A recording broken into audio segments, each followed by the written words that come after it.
నమస్తే welcome to స్వతంత్ర నేను శివాని బులెటిన్ ముందుగా హెడ్లైన్స్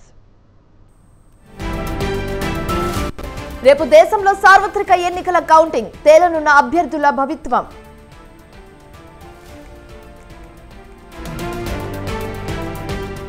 రేపటి కౌంటింగ్ కు ఏర్పాట్లు పూర్తి చేశాం దేశంలో చారిత్రాత్మక ఎన్నికలు జరిగాయన్న రాజీవ్ కుమార్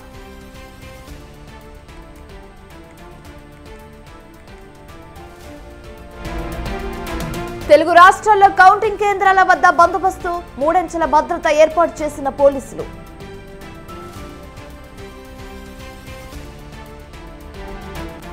ఎగ్జిట్ పోల్స్ అంచనాలతో స్టాక్ మార్కెట్లో జోష్ ఇన్వెస్టర్లకు 12 లక్షల కోట్ల లాభాలు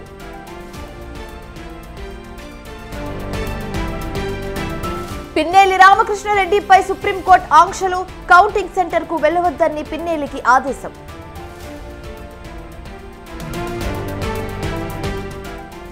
పార్లమెంట్ అభ్యర్థులు ఇన్ఛార్జ్ మంత్రులతో సీఎం సమావేశం కౌంటింగ్ సమయంలో అప్రమత్తంగా ఉండాలన్న రేవంత్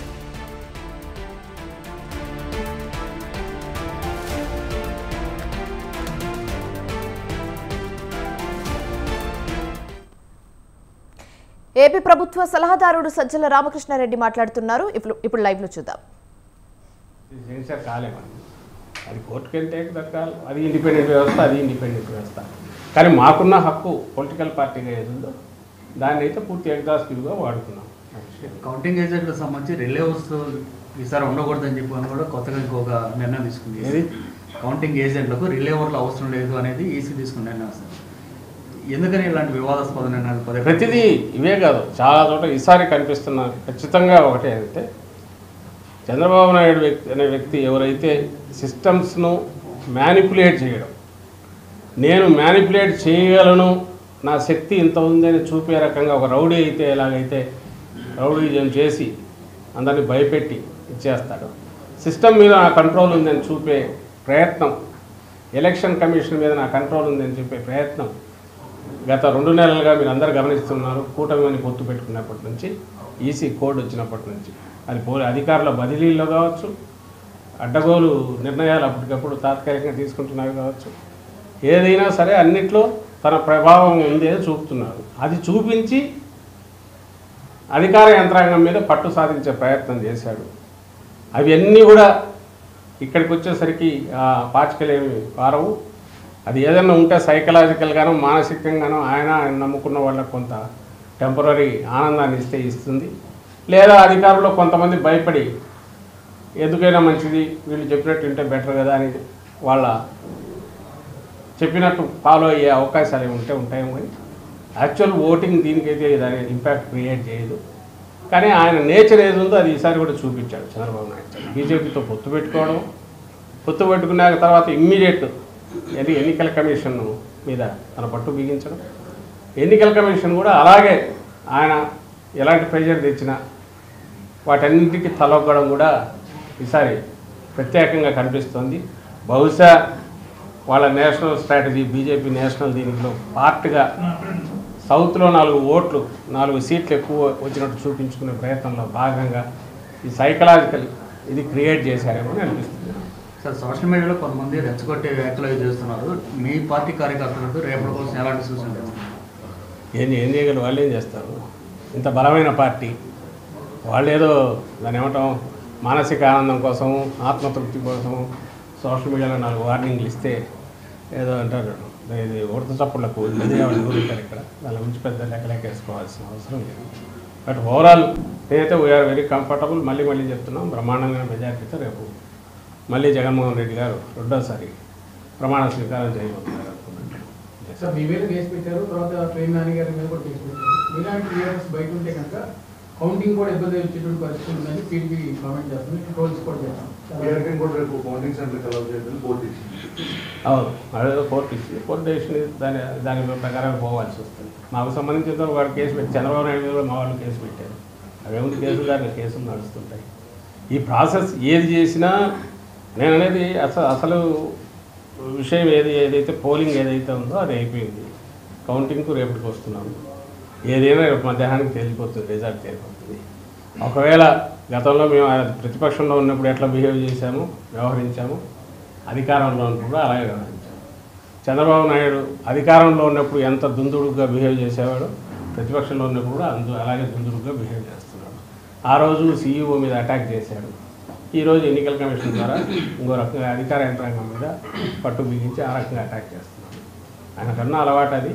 మా నాయకుడికి కానీ మా పార్టీకి కానీ సంయమనంతో ఉండడము, రూల్స్ను ఫాలో కావడం ఇదే అలవాటు. అంత మాత్రాన వీఆర్ నాట్ వీక్. అలాంటివి ఎవడన్నా వచ్చి చిన్న పార్టీది కాగానే ఊగిపోయి 10 ఏళ్ళు కాగానే ఇంత బలమైన పార్టీ అయిన వైఎస్ఆర్ కాంగ్రెస్ పార్టీ ఇలాంటి ఉడత చప్పులకు బెదిరేదే ఉంటుంది కదా. అంటే ఇప్పటికీ కూడా అప్పులు చేసి కాంట్రాక్ట్ బిల్లు చెల్లిస్తున్నారు, వాళ్ళకి అనుకూలమైనటువంటి కాంట్రాక్ట్ బిల్లు చెల్లిస్తున్నారు. ఈసీకి లేకుండా రాశారు సార్ టీడీపీ. అది రాశారు. ఆమె ఎవరు పురంధేశ్వరి గవర్నర్ దగ్గరికి వెళ్ళింది. అసలు వాళ్ళ అంటే ఏదో ఒక రకంగా మీడియాలో కనపడాలని చేస్తున్నారు, అర్థం కావట్లే. కానీ అప్పులు ఎన్నో ఇవన్నీ తీయమని అది ఒక చీట్ పోయి లెటర్ రాశారు గవర్నర్కు.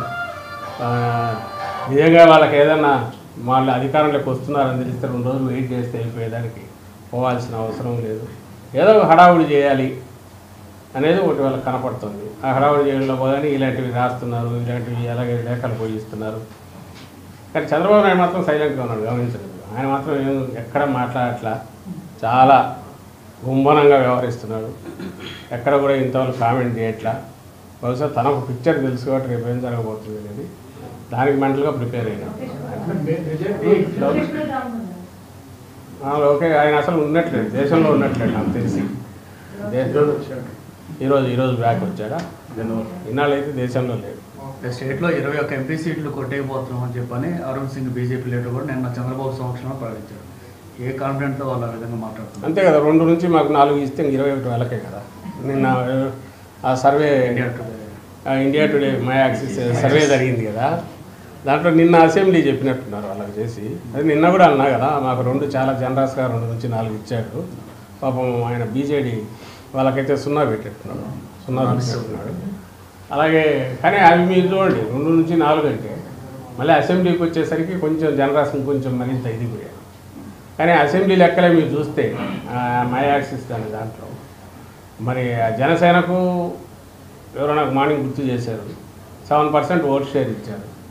జనసేన పోటీ చేసిన 21 సీట్లలో 21 సీట్లలో 7% ఆఫ్ టోటల్ పోల్డ్ ఓట్స్ అంటే వాళ్ళకి ఆ 21 సీట్లలో 61% వాళ్ళకి పోల్ అయిందా అంటే 21 సీట్లలో 61% పోల్ అయితే అది టోటల్ ఓట్స్లో 7% అవుతుంది.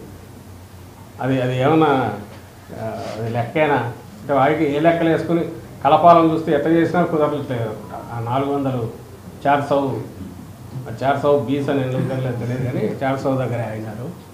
అక్కడికి పోవడం కోసం స్ట్రెచ్ చేసిన దాంట్లో మన ఏపీలోనే చూస్తే వైఎస్ఆర్ కాంగ్రెస్ పార్టీకి 44% ఓట్ షేర్ ఇచ్చారు. సీట్లు ఎన్ని ఇచ్చాడా? 55 నుంచి 77 ఇచ్చాడు. 42% వచ్చినోడికి ఎన్ని ఇచ్చినాడు? టీడీపీకి నాకు గుర్తుండి 75 నుంచి 96 ఏమో ఇచ్చినట్టున్నాడు. సో జనసేనకైతే ఈ సీట్లో వాళ్ళకి 61% వస్తే 7% టోటల్. అంటే ఏమైనా లెక్కలు కుదిరేవైనా పొందికి కుదురుతుందా? దానికి ఏమన్నా ఒకందుకు థ్యాంక్స్ చెప్పాల్సింది ఏంటంటే వాళ్ళ ఆ ఫిగర్స్ ఇచ్చిన చూసి జనం నవ్వుకునేట్టున్నాయి కాబట్టి పెద్ద దానిల మీద మాట్లాడాల్సిన అవసరం లేదు. దాన్ని చూసి వీళ్ళు నిన్నటి నుంచి సంబరాలు చేసుకుంటున్నారనేది మా దృష్టికి వచ్చింది. నేను నిన్న అన్నట్టు ఈరోజు చేసుకోవచ్చు, రేపు పొద్దుంతో 8:30 9 వాళ్ళ దుకాణం బంద్ అయిపోతుంది.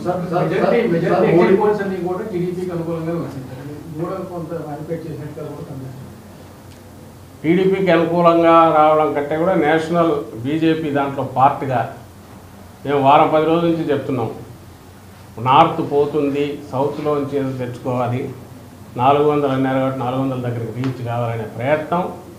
అందులో భాగంగా ఎగ్జిట్ పోల్స్ అన్నీ కూడా దానికి తగినట్టే మేనేజ్ చేస్తూ వచ్చింది. చంద్రబాబు ఆ కూటమిలో పార్ట్ అయినందువల్ల అతని దాన్ని కలుపుకొని దీంట్లో కూడా అక్కడ ఇచ్చారనేది కనపడుతుంది క్లియర్గా. చంద్రబాబు గారు కూటమిలో పార్ట్ బీజేపీ కాకపోతే బహుశా ఈ ఫిగర్స్ వచ్చేవి కాదు. వాళ్ళకు కూటమికి రావాలా, బీజేపీకి 400 కావాలా, దాంట్లో పార్ట్గా అసెంబ్లీ ఇవ్వకపోతే మరీ అసహ్యంగా ఉంటుంది కాబట్టి అసెంబ్లీ కూడా కొంత పెంచినారేమో అనిపిస్తుంది. టార్గెట్ అయితే అది ఉన్నట్టు. బట్ ఇక్కడ గ్రౌండ్ రియాలిటీస్ తెలిసి ఇక్కడ రెగ్యులర్ సర్వేలు చేసే వాళ్ళం ఎవరు చూసినా ట్రెండ్ అయితే వైఎస్ఆర్ కాంగ్రెస్ పార్టీకే ఇస్తూ వచ్చారు. అండ్ మేము మళ్ళీ చెప్తున్నాం, we are not happy with the trend. అది కూడా కాదు, మాది ఓవర్వెల్మింగ్ మెజారిటీ ఉంటుంది, బ్రహ్మాండమైన మెజారిటీతో, జనం బ్లెస్సింగ్స్తో రేపు రిజల్ట్స్ ఫైనల్గా రాబోతుంది. మోడీ పథకాలు ఏపీలో ఇంపాక్ట్ చూపించింది. చంద్రబాబు అరెస్ట్ అనేది వైఎస్ఆర్ కాంగ్రెస్ పార్టీకి వ్యతిరేకంగా మారుతుంది. యాక్సిస్ ఇండియా అనాలిసిస్ ఉంటుంది, అనాలిసిస్ ఏం చెప్తారు? అది ముందు వాళ్ళు ఏదో అంటారు, రిజల్ట్ రాసుకొని దాన్ని బట్టి అనాలిసిస్ అని చేసుకుంటూ వచ్చారు. చంద్రబాబు అరెస్ట్ ఎక్కడ చిన్న పిల్లడన్నా రోడ్డు మీదకి వచ్చాడా, ఏదైనా జరిగింది? అసలు చంద్రబాబు చెప్పుకున్నాడా? ఎన్నికల ప్రచారంలో ఎక్కడైనా చంద్రబాబు అరెస్ట్ గురించి కానీ ఇంకొకటి కానీ ఎక్కడైనా ఒక ఇష్యూగా ఎక్కడైనా కనిపించిందా? ఇవన్నీ కూడా మనందరం దీనికి సాక్షులం.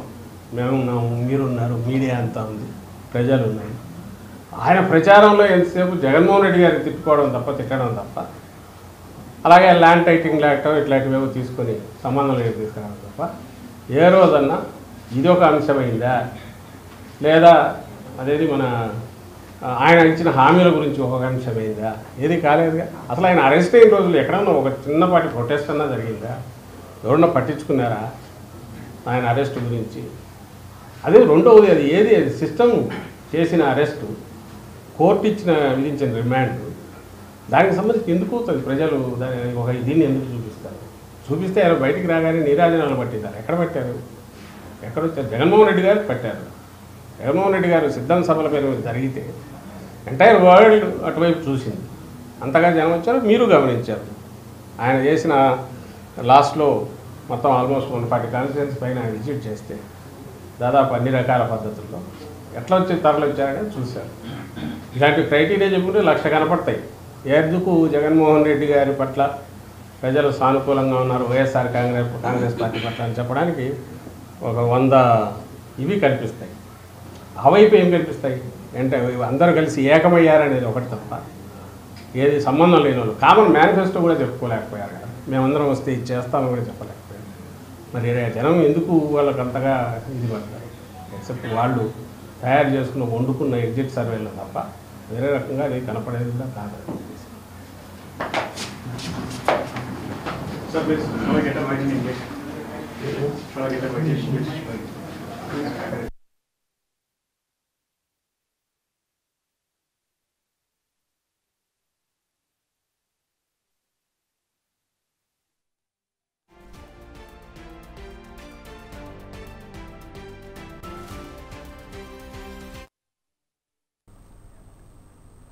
ఏపీలో కౌంటింగ్ సందర్భంగా రాష్ట్ర వ్యాప్తంగా 144 సెక్షన్ అమలవుతుందన్నారు ఏపీ సీఈఓ ముఖేష్ కుమార్ మీనా. ఊరేగింపులు, ర్యాలీకు అనుమతి నిరాకరించినట్టు చెప్పారు. రేపు రాష్ట్ర వ్యాప్తంగా మద్యం దుకాణాలు మూసివేయాలని ఆదేశించారు. కొన్ని జిల్లాల్లో నేడు, రేపు, ఎల్లుండి కూడా మద్యం దుకాణాలు మూసివేసి ఉంటాయని చెప్పారు. పార్టీ ఆఫీసులు, అభ్యర్థుల నివాసాలు, సున్నిత ప్రాంతాల్లో భద్రత పెంచామని అన్నారు. 119 మంది పరిశీలకులను కేంద్ర ఎన్నికల సంఘం నియమించిందని ముఖేష్ కుమార్ మీనా చెప్పారు.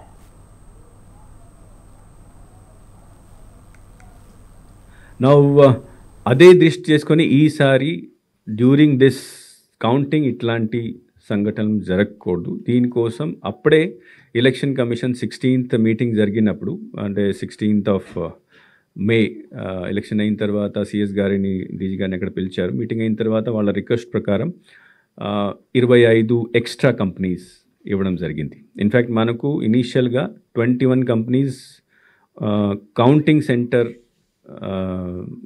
తర్వాత స్ట్రాంగ్ రూమ్ సెక్యూరిటీ కోసం వదిలిన తర్వాత మళ్ళీ 20 కంపెనీస్ని ఈ ఇన్సిడెంట్స్ అయిన తర్వాత ఎక్స్ట్రా ఇవ్వడం జరిగింది. నిన్న ఇంకొకటి 25 కంపెనీస్ని మనకు ఇవ్వడం జరిగింది. సో ఇప్పుడు మన రాష్ట్రంలో 67 companies only for security of strong rooms as well as law and ఆర్డర్ని కంట్రోల్ చేయడం కోసం స్పెషల్గా ఎలక్షన్ కమిషన్ ద్వారా ఇవ్వడం జరిగింది. 25 కంపెనీస్ నిన్న, ఈరోజు అన్నీ వస్తున్నాయి. సో టోటల్ 67 కంపెనీస్ అయిపోయాయి. అయితే ఈసారి పోస్టల్ బ్యాలెట్ ఓటింగ్ భారీ ఎత్తున పోలింగ్ అయ్యాయని, ఒక రౌండ్లో ఓట్లు లెక్కిస్తామని చెప్పారు. ఒక్కో రౌండ్కి 2.5 గంటలు పడుతుందని మీనా చెప్పారు. పోస్టల్ బ్యాలెట్ కౌంటింగ్ కూడా ఈసారి as I said postal ballot కూడా చాలా ఎక్కువ వచ్చినాయి. ఒక టేబుల్లో ఒక రౌండ్లో మనము 500 ఓట్ కౌంట్ చేస్తాము. దాంట్లో పెద్ద ప్రొసీజర్ ఉంటుంది. To open the outer cover, మళ్ళీ డిక్లరేషన్ చూడాలి, డిక్లరేషన్ కరెక్ట్ అయిన తర్వాత మళ్ళీ ఇన్నర్ కవర్ ఓపెన్ చేయాలి. ఇన్నర్ కవర్ ఓపెన్ చేసిన తర్వాత పోస్టల్ బ్యాట్ యాక్చువల్గా ఇన్నర్ కవర్లో ఉంటుంది, అక్కడ అది వ్యాలిడా కాదా అది చెక్ చేయాలి. సో ప్రొసీజర్ ఎక్కువ ఉంది కాబట్టి 2 to 2.5 hours ఒక రౌండ్కి పడుతుంది. So that is why 4 rounds, కొన్ని 25 అసెంబ్లీ కాన్స్టిట్యున్సీలో 4 rounds పడతాయి. 48 కాన్స్టిట్యున్సీలో 3 rounds, 1 or 2 కాన్స్టిట్యున్సీలో 1 or 2 rounds, 1 to 2 rounds పడతాయి. నా జనరల్గా just for the sake of information, జనరల్గా ఈవీఎం లెక్క చేసినప్పుడు ఫస్ట్ రౌండ్ 30 minutes అరౌండ్ పడుతుంది. 30, కొన్ని చోట్ల 35 ఫస్ట్ రౌండ్. మళ్ళీ 2-3 rounds తర్వాత అది 15-20 minutes కూడా పూర్తి చేసేస్తారు. సో యావరేజ్గా 20 to 25 minutes పడుతుంది ఈవీఎం రౌండ్కి. కానీ పోస్టల్ బ్యాలెట్ రౌండ్కి 2-2.5, కొన్ని చోట్ల కొద్దిగా ఎక్కువ కూడా. ఇట్ మే డిపెండ్ ఫస్ట్ రౌండ్లో, బట్ సెకండ్ థర్డ్ రౌండ్కి the efficiency increases. Postal ballot counting కూడా ఈసారి as I said postal ballot కూడా చాలా ఎక్కువ వచ్చినాయి. ఒక టేబుల్లో ఒక రౌండ్లో మనము 500 ఓట్ కౌంట్ చేస్తాము. దాంట్లో పెద్ద ప్రొసీజర్ ఉంటుంది. To open the outer cover, మళ్ళీ డిక్లరేషన్ చూడాలి, డిక్లరేషన్ కరెక్ట్ అయి. బీఆర్ఎస్ ఎమ్మెల్యే పల్లా రాజేశ్వర్ రెడ్డిపై ఎన్నికల నిబంధన ఉల్లంఘించారంటూ పోలీసులు కేసు నమోదు చేశారు. గత ఏడాది నవంబర్ 30న జరిగిన అసెంబ్లీ ఎన్నికల సందర్భంగా పోలింగ్ కేంద్రంలోకి పార్టీ కండువాతో చొరబడి ఓటర్లను మభ్యపెట్టారంటూ కాంగ్రెస్ నాయకులు కొమ్మూరి ప్రశాంత్ రెడ్డి పోలీసులకు ఫిర్యాదు చేశారు. దీనిపై అభ్యంతరం వ్యక్తం చేస్తూ అదే రోజు అప్పటి రిటర్నింగ్ ఆఫీసర్ పాటు పోలీసులకు Congress state youth leader, Congress అభ్యర్థి, పోలింగ్ ఏజెంట్ కొమ్మూరి ప్రశాంత్ రెడ్డి ఫిర్యాదు చేశారు. కండువాతో పోలింగ్ బూత్ కి వెళ్లవద్దని ఎంత చెప్పినా వినలేదని ఫిర్యాదులో పేర్కొన్నారు. ప్రశాంత్ రెడ్డి ఇచ్చిన ఫిర్యాదు మేరకు జనగామ పోలీసులు కేసు నమోదు చేశారు.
కౌంటింగ్ సమయంలో అభ్యర్థులు పూర్తి స్థాయిలో అప్రమత్తంగా ఉండాలని సీఎం రేవంత్ రెడ్డి సూచించారు.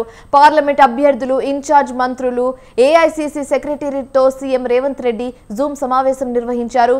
జూమ్ సమావేశంలో ఉప ముఖ్యమంత్రి Bhatti Vikramarka, TPCC working president Mahesh Kumar Goud, మంత్రులు, ఏఐసీసీ సెక్రటరీలు, ఎంపీ అభ్యర్థులు పాల్గొన్నారు. పోస్టల్ బ్యాలెట్ లెక్కింపు పూర్తయ్యాకే ఈవీఎం కౌంటింగ్ జరుగుతుందని ఈ సందర్భంగా సీఎం చెప్పారు.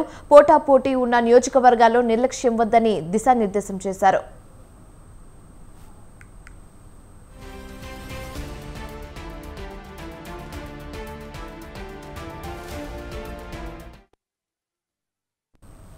ప్రతి అసెంబ్లీ నియోజకవర్గం నుంచి చిత్తశుద్ధి, నిబద్ధత ఉన్నవారిని మాత్రమే ఏజెంట్గా పంపాలని సీఎం రేవంత్ రెడ్డి సూచించారు. సీనియర్ నాయకులను కూడా కౌంటింగ్ సెంటర్లకు తీసుకెళ్లేలా చూసుకోవాలని కోరారు. ప్రతి రౌండ్లో కౌంటింగ్ విషయంలో జాగ్రత్తగా ఉండాలన్నారు సీఎం రేవంత్ రెడ్డి. ప్రతి ఒక్కరి దగ్గర 70C లిస్ట్ ఉండేలా చూసుకోవాలని చెప్పారు. ఈవీఎం ఓటర్లకు 70C లిస్ట్ ఓటర్లకు తేడా వస్తే అక్కడే ఎన్నికల అధికారులకు ఫిర్యాదు చేయాలని సూచించారు. ప్రతి అభ్యర్థి వీటినిపై అవగాహనతో ఉండాలని సీఎం రేవంత్ రెడ్డి తెలిపారు.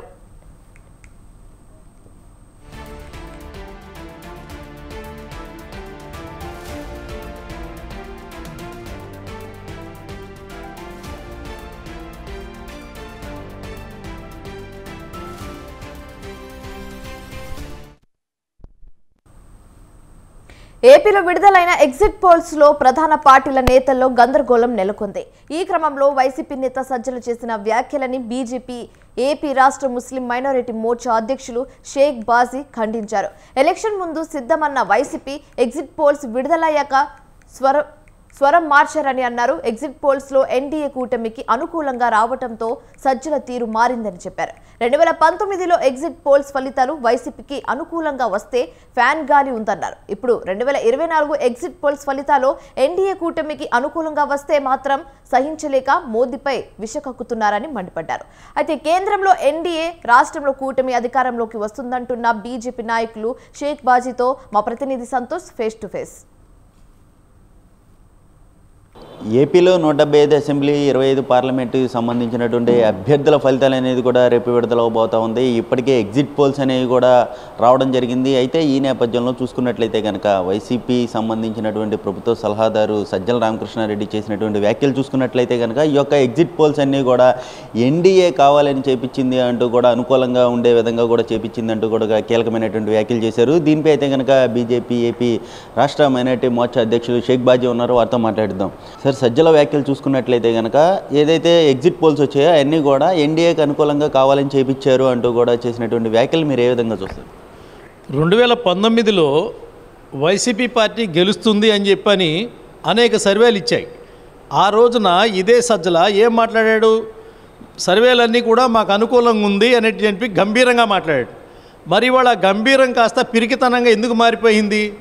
కేవలం సర్వేల్లో ఉన్నటువంటి వాస్తవాల్ని తట్టుకోలేనటువంటి మనస్తత్వానికి వెళ్ళినటువంటి పరిస్థితుల్లో సజ్జల మాట్లాడుతున్నటువంటి తీరుతెన్నులు.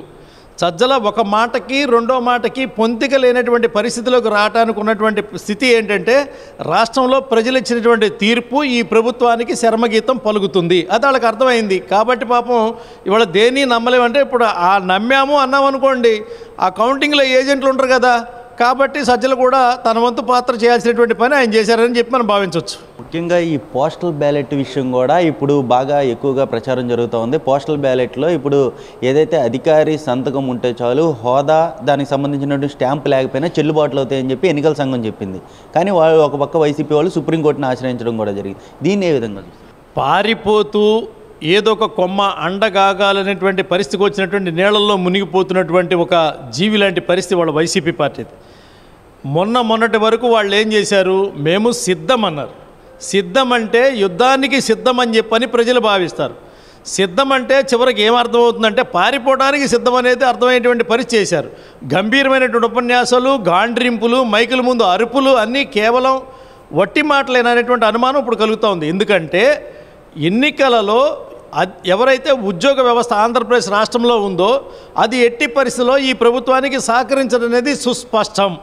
వాళ్ళు ఎటు వేయలేదు అనేటువంటి నమ్మకం కూడా వాళ్ళకి కలిగింది. కాబట్టి ఏదో ఒక కిరికిరి పెట్టాలనేటువంటి లక్ష్యంతో వాళ్ళు చేసినటువంటి పని ఏంటంటే స్టాంప్ ఉండాలి, సంతకం ఉండాలి, సంతకం గ్రీనింగ్తోనే ఉండాలి, దాని కింద మళ్ళీ ఇంకొకళ్ళు అటెస్టేషన్ ఉండాలి, ఆ ఓటు గ్యారంటీ ఉండాలి. ఇలాంటి పరిస్థితులన్నీ మర్చిపోయారా? 2019లో ఏ అధికారులు అయితే మాకు నమ్మకం కలగట్లేదు, కొత్త అధికారులు వేయండి, ఈ అధికారులు మార్చండి అని చెప్పినటువంటి మాటలు దయచేసి వాళ్ళని గుర్తు తెచ్చుకోమంటున్నాను. దేశం మొత్తం కూడా మోడీ గారి హవా అన్ని రాష్ట్రాల్లో గెలుపులు తీసుకెళ్తున్నటువంటి పరిస్థితి. ఆంధ్రప్రదేశ్ రాష్ట్రం కూడా మోడీ గారి యొక్క రథం బ్రహ్మాండమైనటువంటి వేగంతో వెళ్తుంది. దాన్ని చూసి భయపడి వాళ్ళు లిటిగేషన్లు పెట్టేటువంటి పని వైసీపీ చేస్తూ ఉంది. సార్, ముఖ్యంగా కేంద్రంలో ఎన్డీఏ అధికారంలోకి వస్తుందంటూ ఎగ్జిట్ పోల్స్ తేల్చాయి. అయితే మరోవైపు సోనియా గాంధీ సైతం కూడా ఎగ్జిట్ పోల్స్ని మేము నమ్మమంటూ కూడా కొన్ని కీలకమైనటువంటి వ్యాఖ్యలు చేయడం కూడా జరిగింది. దీని ఇవాళ ఎన్డీ కూటమిలో వాళ్ళ యొక్క గ్రూపులో ఉన్నటువంటి ఎవరైతే ములాయం సింగ్ యాదవ్ కొడుకున్నాడో, అఖిలేష్ యాదవ్, ఎవరైతే లల్లు ప్రసాద్ యాదవ్ కొడుకున్నాడో, అదేవిధంగా పాపం కేజ్రీవాల్ మళ్ళీ ఫ్రెష్గా జైలుకి వెళ్తున్నాడు. వాళ్ళ మధ్యలో విరామంలో వచ్చి ఆయన కూడా ఒకసారి ఊపెళ్ళినటువంటి పరిస్థితి. సోనియా గాంధీ, రాహుల్ గాంధీ, ప్రియాంక గాంధీ, వాళ్ళ పక్కన పాపం ఖర్గే, వీళ్ళు ఊపి 200-300 సీట్లు చెప్తున్నారు కానీ ఫలితాలు ఎక్కడ చెప్పినటువంటి పరిస్థితి. మేము ఒక సవాల్ ఏం చెప్తున్నామంటే మీకు దేశం పట్ల నిజాయితీ, నిబద్ధత ఉంటే ఈసారి ఓటమి చెందితే ఖచ్చితంగా కాంగ్రెస్ పార్టీని దేశంలో మీరు తాళాలేసేయాల్సినటువంటి అవసరం ఉందని గుర్తించమని చెప్పి కోరుతున్నాను. లేదంటే మీకు సిగ్గు లేదనే విషయాన్ని భారతదేశ ప్రజలు గుర్తిస్తారని మీరు గుర్తించమని చెప్పి తెలియజేస్తున్నాను. సార్, ఫైనల్గా చూసుకున్నట్లయితే కనుక రేపు ఫలితాలు అనేది కూడా రాబోతూ ఉన్నాయి. మరికొన్ని గంటలు మాత్రమే ఉన్నాయి. అయితే ప్రస్తుతం ఇక కూటమి ఏ విధంగా ఉండబోతుంది, పోల్ పర్సెంటేజ్ ఏ విధంగా ఉండబోతుంది, అదేవిధంగా పోస్టల్ బ్యాలెట్ పర్సెంటేజ్ ఏ విధంగా ఉండబోతుంది, మీకు అనుకూలంగా ఏ విధంగా రాబోతుంది అనుకుంటున్నారు? పోల్ పర్సంటేజీ ఖచ్చితంగా 55% దాటుతుంది. తెలుగుదేశం పార్టీ సాధించినటువంటి పోల్ పర్సంటేజ్తో పాటుగా జనసేన గతంలో విడి సాధించినటువంటి 6కి 2 రెట్లు అయ్యేటువంటి పరిస్థితి, 2వ రెట్లు సాధించేటువంటి పరిస్థితి. భారతీయ జనతా పార్టీ ఆత్మకూరులో కానీ, బద్వేల్లో కానీ, తిరుపతిలో కానీ ఇండివిజువల్గా చేసినటువంటి శాతం ఏదైతే ఉందో, ఇవాళ నరేంద్ర మోడీ గారి యొక్క హవా కలుపుకొని భారతీయ జనతా పార్టీ ఆయన చేసినటువంటి దేశానికి సంబంధించినటువంటి అనేక సంస్కృతి సంస్కరణలు ఏవైతే ఉన్నాయో అన్ని అంశాలు కూడా ప్రజల మనసుల్లో ఏదైతే వాళ్ళ యొక్క మనసుల్లో నిలబడిపోయాయి, వారందరూ ఓట్ల శాతంగా మార్చి ఇచ్చేటువంటి పరిస్థితిలో బ్రహ్మాండమైనటువంటి పోలింగ్ శాతాన్ని రేపు ఉదయం నుంచే విజయ పరంపరలో అడుగులు పెడతాం. 2019లో చూసుకున్నట్లయితే ఇంకా సజ్జల ఎగ్జిట్ పోల్స్ అనేది కూడా నమ్మారు, వారికి అనుకూలంగా వచ్చాయి కాబట్టి నమ్మారు. ఇప్పుడు ప్రస్తుతం ఎగ్జిట్ పోల్స్ 2024 ఎన్డీఏ కూటమికి మద్దతు పలికాయి. దీనిపై అయితే కనుక విషం కక్కుతున్న పరిస్థితులు కూడా కనబడ్డాయంటూ కూడా ఇక షేక్ బాజీ వెల్లడిస్తూ ఉన్నారు. రేపు రాబోయేటువంటి ఫలితాలు ఎన్డీఏ కూటమి అయితే కనుక విజయ దుందుబి అయితే కనుక మోగించబోతుందంటూ కూడా ఆయన ధీమా వ్యక్తం చేస్తున్న పరిస్థితులు కూడా కనబడతా ఉన్నాయి. వీడియో జర్నలిస్ట్ మల్లిబాబుతో సంతోష్, స్వతంత్ర టీవీ, విజయవాడ నుంచి. ఎన్నికల ఫలితాల విడుదల సందర్భంగా సమన్వయం పాటించి ఎటువంటి అల్లర్లు సృష్టించవద్దని హెచ్చరించారు కృష్ణా జిల్లా ఎస్పీ అద్నాన్ నయూం. కృష్ణా జిల్లా పార్మూరులో సమస్యాత్మక గ్రామాలను సందర్శించిన ఆయన అక్కడ ప్రజలకు పలు సూచనలు చేశారు.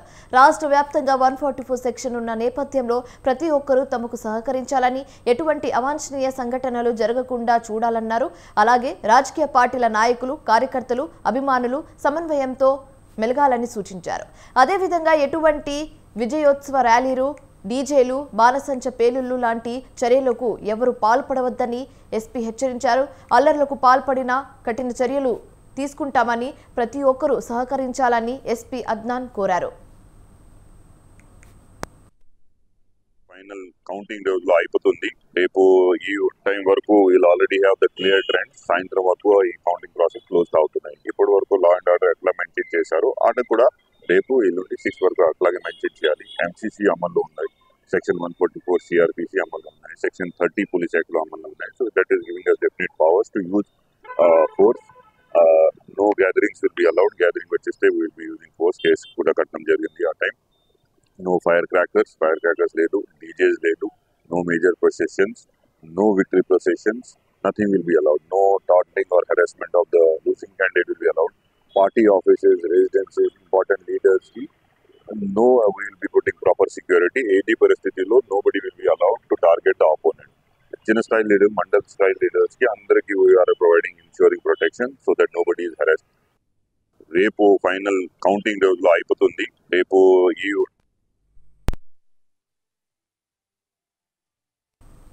గత రాత్రి కురిసిన భారీ వర్షాలకు అనంతపురం జిల్లా రాయదుర్గం నియోజకవర్గ రహదారులపై రాకపోకలకు తీవ్ర అంతరాయం ఏర్పడింది. డి హెరేహల్ మండల సమీపంలోని కర్ణాటక సరిహద్దుల్లో భారీ వర్షం కారణంగా చిన్న హరిగలో నీరు ఉధృతంగా ప్రవహిస్తుంది. దీంతో రాయదుర్గం, బళ్ళారి వెళ్లాల్సిన వాహనదారులు గంటపాటు తీవ్ర ఇబ్బందులను ఎదుర్కోవాల్సిన పరిస్థితి నెలకొంది. కనేకల్ మండలం మాల్యం గ్రామ సమీపంలో వేదవతి నది జలమయం కావడంతో కనేకల్, మాల్యం గ్రామాల మధ్య రాకపోకలు బంద్ అయ్యాయి. బొమ్మనాహల మండలం ఉద్యాహల గ్రామ సమీపంలో చిన్నపగరి ప్రాంతంలో కళ్యాణదుర్గం, బళ్ళారి రహదారిపై రాకపోకలు నిలిచిపోయాయి. ఎన్ని ప్రభుత్వాలు మారినా తమ తరతరాలు మారడం లేదని ప్రజలు ఆవేదన వ్యక్తం చేస్తున్నారు.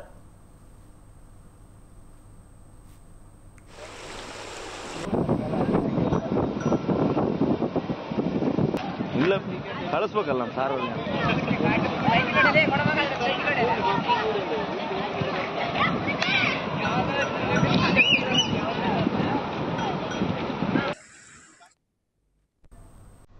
ఇవి ఇప్పటివరకున్న updates. For more updates keep watching Swatantra news.